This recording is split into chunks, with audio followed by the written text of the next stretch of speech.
And briefly, as I did with Washington, but to cite you a passage from Du Bois' The Souls of Black Folk, which I've used many times in this class, where Du Bois said, the problem of the 20th century is the problem of the color line. Problem of the 20th century is the problem of the color line. Later on, he changed that to the class line, but many still hold on to this day to the problem of the color line. The relation of the darker to the lighter races of men in Asia, Africa, America, and the islands of the sea. That's in the Souls of Black Folk. Now, he was born a free man, unlike Washington, a free man in 1868.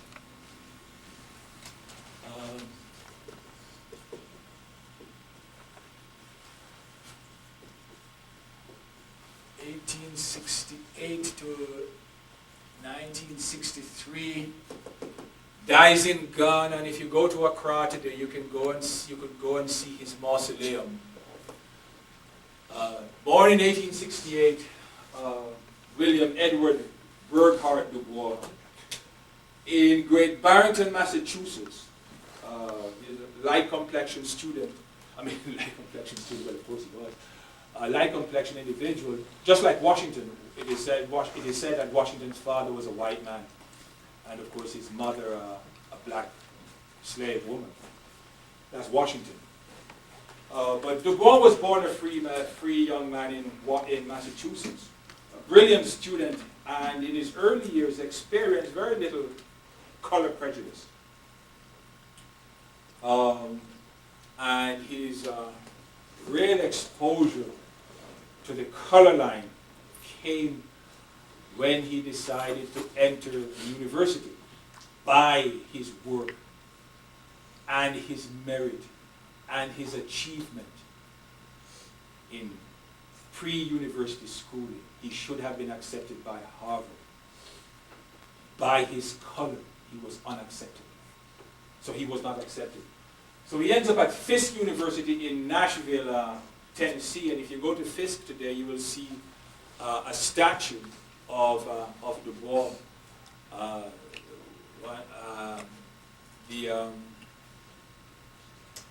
One time I was at Fisk, I went by and there's this statue and I rubbed the toe hoping I'd get a little bit of his brilliance. Unhappily, that didn't rub off on me. Du Bois is really one of the really great minds of the 20th century. To this day, has not gotten his due as one of the great minds of that century.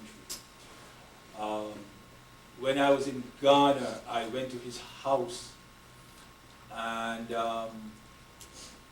there were 3 gowns where he, in regard to honorary doctorates that he had received over his lifetime.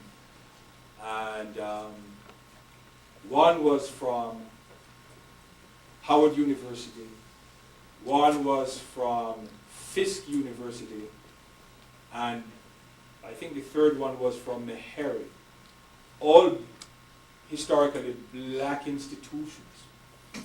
But he never got one from Harvard or Princeton or Yale or University of California, Berkeley or Michigan or Madison. You can go on and on. And in point of fact, the group that I was with at the time, I said to myself, this is so interesting. And I remember everyone, or there were about 15 of us, and one said, oh, what do you fancy with you? I mean, these gowns are really pretty, aren't they? And I kept saying, this is really so interesting. And now one of my colleagues zeroed in on what I had zeroed in. Namely, that not one of those gowns represented a predominantly white institution in the American Academy. In spite of his academic brilliance, over a long lifetime, both covering the 19th and 20th century, covering both the 19th and 20th centuries. Anyway, he graduated from Fisk in 1888 at the age of 20, and he did get into Harvard as a graduate student. He got his MA in 1891 and his PhD in 1895 in really a combination of history and so what we now know as sociology. In 1895, sociology is not the discipline that it is in, or was in 1995. In point of fact, he had thought about being a philosopher, and great philosopher of the 20th century, the pragmatist, William James, was at Harvard at the time and said, how are you going to earn a living with a PhD in philosophy?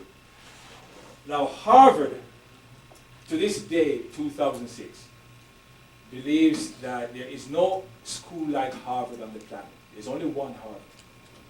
And there's none like it, and there will be never ever one like it. At least so Harvard feels. It has its what? Harvard has an endowment, I think, of about $20 billion. Did I mention that in this class? That it has an endowment of about $20 billion. And Yale, $15 billion between Harvard and Yale. Together they have endowments covering $35 billion. So you see why you can have, Harvard can have tuitions and room and board that run, I think this year, about $46,000. Anyway, Harvard has this tradition that it hires into its departments its best, what it considers to be its best graduate students. And what I'm about to tell you, I don't know of my own personal knowledge. It is just rumor.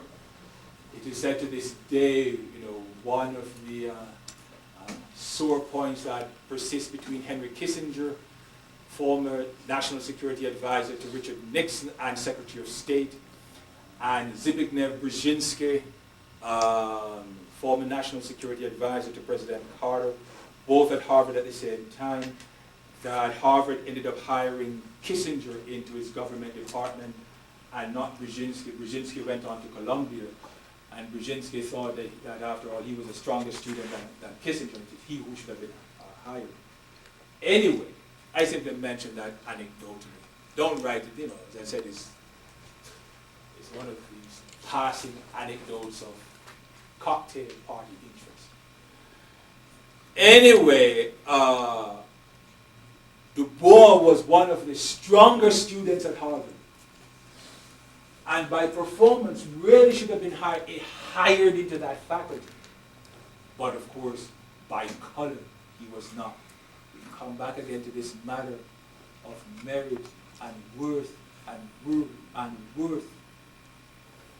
And how merit and worth and achievement can be trumped by color. So he actually ended up at Wilberforce in Ohio. And in point of fact, for a while, flirted with working for Washington at Tuskegee, but it never came to pass. And he goes on to Atlanta and plays an instrumental role in the building of Atlanta University. It's interesting to note that while he was at Harvard, he makes the observation that he had a pretty decent voice. According to him, he had a pretty good voice and wanted to join the Glee Club, but was unable to do so in the context of color. Well, what I should like to do is to discuss Du Bois with you under three headings. His views pertaining to education, the suffrage, and social or civic equality.